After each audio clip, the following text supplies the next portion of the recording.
Hello there, ladies and gentlemen. Welcome to the Binding of Isaac. Alright, who are we playing as today? Eve? Huh, we have to get 55 pennies or more in one playthrough. We have no idea how to get Judas. We have Eve. Eve has 1 heart, but good speed and 1 damage. You know what? We're gonna give Eve a shot. You guys ready for this? Eve. So we have the dead bird as well. And so far so good. Alright. Sweet emo hair, Isaac. Oh, and we have 2 hearts, not 1. So good first room. Nothing in it. Let's get all these guys lined up. How's everybody doing? Everyone doing good? That's good. I'm happy to be playing more Binding of Isaac again. Bringing you guys some enjoyable content that I love to make. I love to play this game. It's a lot of fun. Noticing that once you take off the heads of those enemies, they kind of stop being any kind of threat. They just sort of run around aimlessly, which is kind of nice. So we've got a good fire rate to start off, and the Whore of Babylon, which in the last part I believe when we went down to like a half heart. And we had 1 hit left. What ended up happening was we got like super powerful for like a room. So, whoa, we want to really avoid taking damage, even more so than in any Isaac run. Eve is going to be a little difficult for just taking damage in general. But we're gonna go ahead and take out this room, and it shouldn't be too much an issue. Now, of course, this being me, and as awesome as I am, we need to learn something. We got the Book of Sin.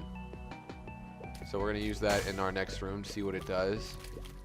I'm not sure quite what it does, but hopefully a benefit to us. It drops a pill, I think. It might drop other... Oh, no. As soon as we take damage, the dead bird comes out to help us attack our foes. As he's kind of not doing anything right now of value. But that's fine. Not a big deal. I didn't script the dead bird. Oh, and we also gonna get... Oh, good. We got our heart back and some money. But as with every part, we're going to be learning something new. And which leads me into my segment. You learn something new with Project Arc. You like that? You like that? Yeah, I like that too. Alright. So... we have 2 keys, so I can go to the item room, I can go to the shop, but to no avail. Now, what we're going to be learning in the Binding of Isaac, this part, whatever part we're at, I'm not sure which it is, what we're going to be learning about is about risk versus reward. A very important concept, but one not to be taken too lightly when it comes to the Binding of Isaac. We need to really focus on making decisions. There's a lot of... Binding of Isaac is a great example of using risk versus reward in gameplay.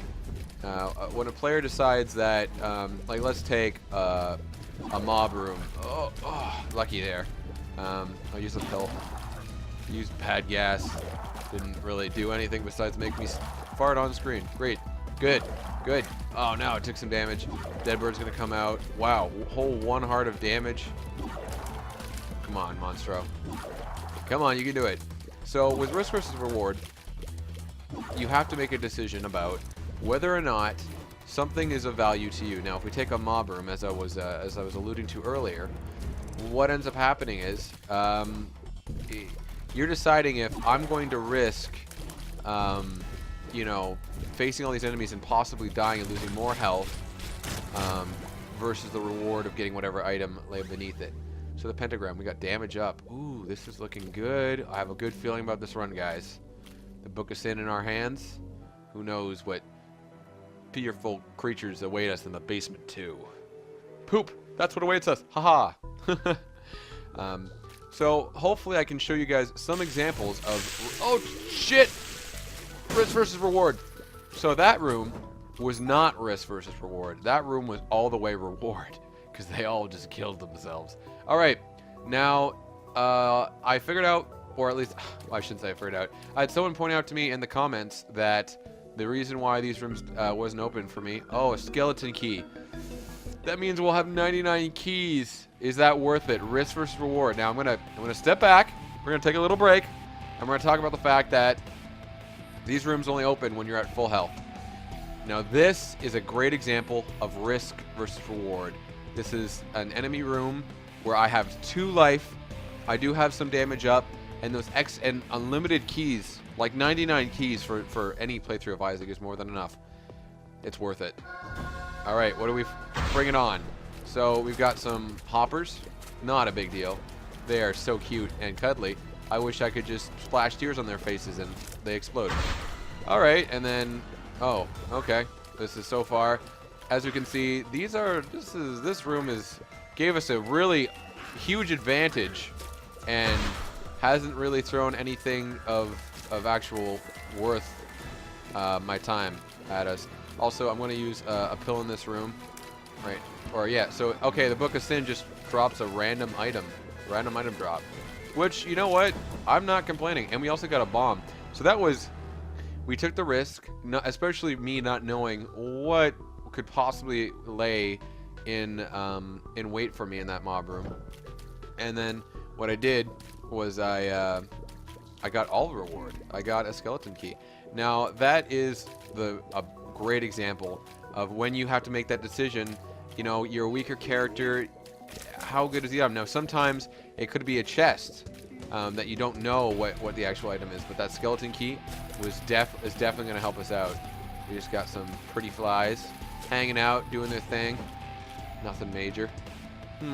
Going down. And the Book of Sin refreshes pretty often, which is great. And we're doing superb amounts of damage considering the floor that we're on. I want to actually double check on I think the pentagram, it's like 4 blocks of damage or something, which is great. Now, hopefully I'll be able to show you guys a few more examples of risk versus reward. And when is it time to call it quits on that risk? When is the time when making that deal with the devil when you have only 2 hearts is a good idea? When is it a bad idea? Bad gas. So now that we know there's bad gas, I'll show you guys what it does without being too risky. It poisons an enemy and does quite a bit of damage. Good for boss rooms and stuff like that. And of course I used it on one of the easiest enemies in the game. You know, learning. It's important for you guys. Oh boy. So yeah, so I feel really good about this run. This run is, I'm going to win. I have no doubt in my mind with the stopping power of the pentagram. Pentagram? Yeah, the pentagram. I'm going to be doing what let's see. So it's spacebar. Oh, and we got a spirit heart from the Book of Sin. The Book of Sin is, wow, this is going all the way well for us. Oh, Grandfather Fly. We're going to take him out like he's nothing. Whoa! And there we discussed, look, keys like they're nothing, and a Yum heart. I'm gonna keep the Book of Sin. It might drop Shadow Hearts. It might drop bombs or keys or money. It's reloading pretty fast too. So you know what? I'm gonna take the risk. Yum heart is safe. The Book of Sin, there's a sense of danger to the Book of Sin, and I think that's appropriate for this part. Learning what it is to take all the risks. Now, again, hoppers, nothing major, especially with the damage that we're doing, considering the room. I'm going to go a little off the beaten path. I'm going to go back and just to recharge my, how do I say this?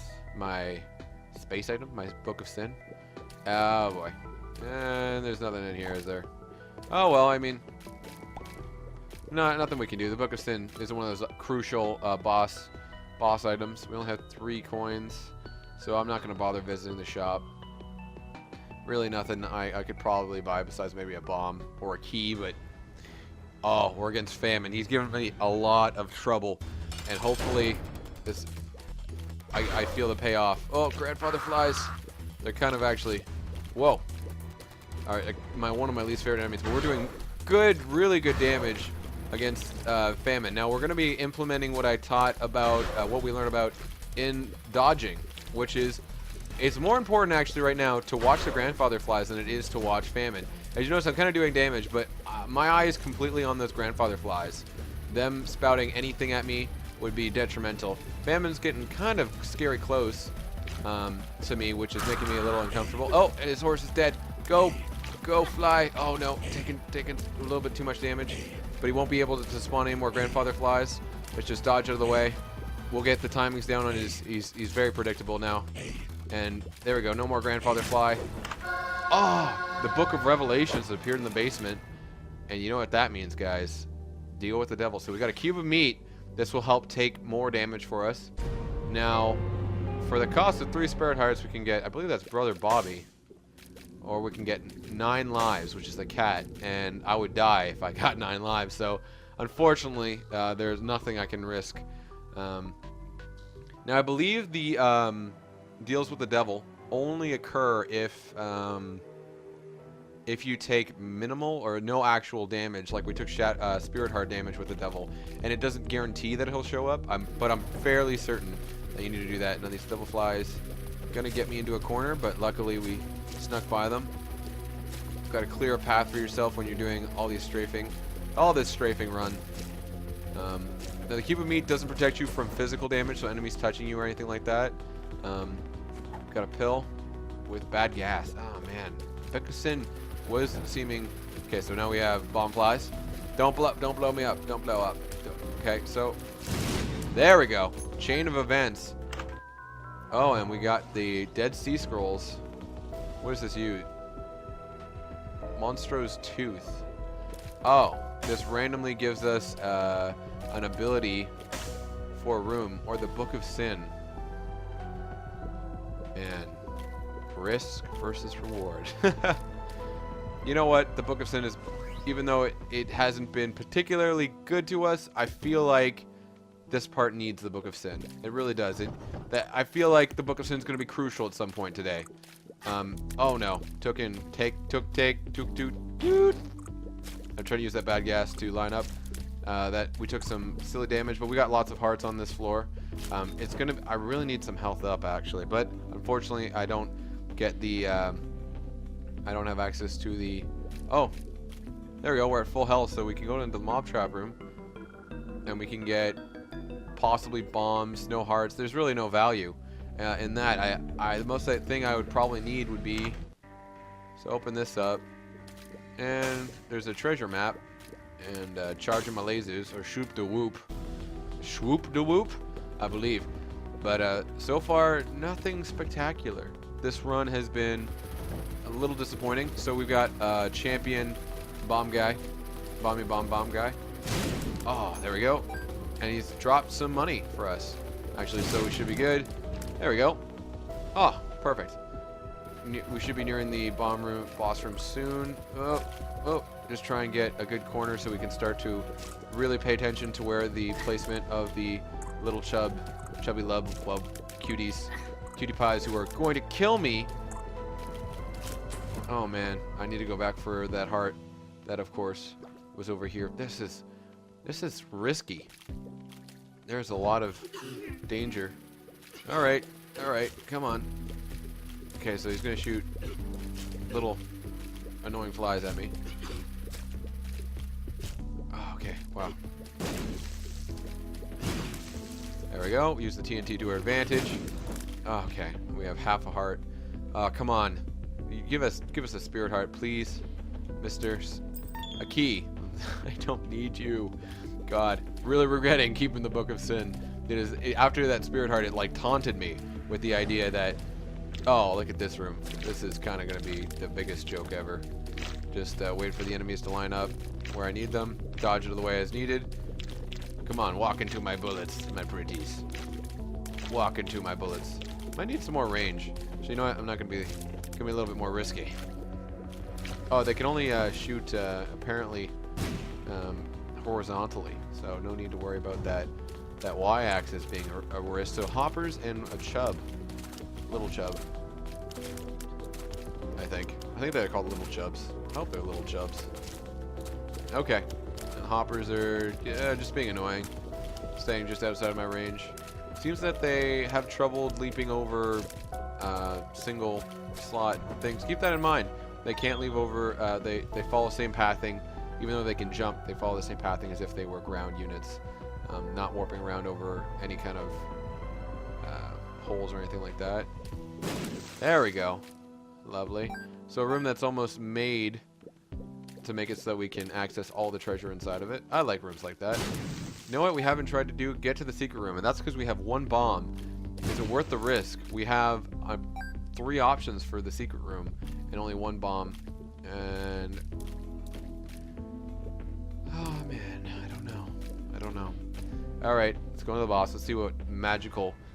Alright, we're going against Gertie. I've had some okay luck against Gertie. I've also had some really shitty times against Gertie. So right off the bat, we're going to be killing the enemies flying around Gertie. Because he is quite the pain in the you-know-what. The you-know-what? This is the Binding of Isaac. Why wouldn't I just say ass? I like the whole game is trying to elude. This game is so raunchy. So let's try and get a pattern in. And so that, as you can see, he'll come up for... oh, I ran into that. Or hopefully our pretty bird... oh, I think that cube of meat really helped us there. And then... okay. Oh, okay. Come on. You can do it. You can do it. Come on, Project Dark. Focus. Focus down. Focus down. Oh, okay. Don't not focus. Focus. Actually focus. Grandfather fly. That's kind of annoying. Whoa. Watching those bullets is extremely important. Oh, I didn't take damage there. Oh, boy. I took damage. Oh, this might be the end. We're doing a lot of damage, though. Oh, no, I didn't see that coming. Oh, and so ends what I thought was a surefire thing of a wonderful Binding of Isaac run-through.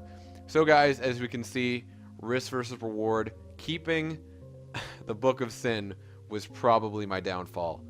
It did not help me at all. I had the Yum Heart, which definitely could have helped me out. I had the Dead Sea Scroll, which could have, by luck, helped me out. Didn't get a lot of bombs, but I did get the skeleton key, so I had no reason. I had some good damage going up to that fight.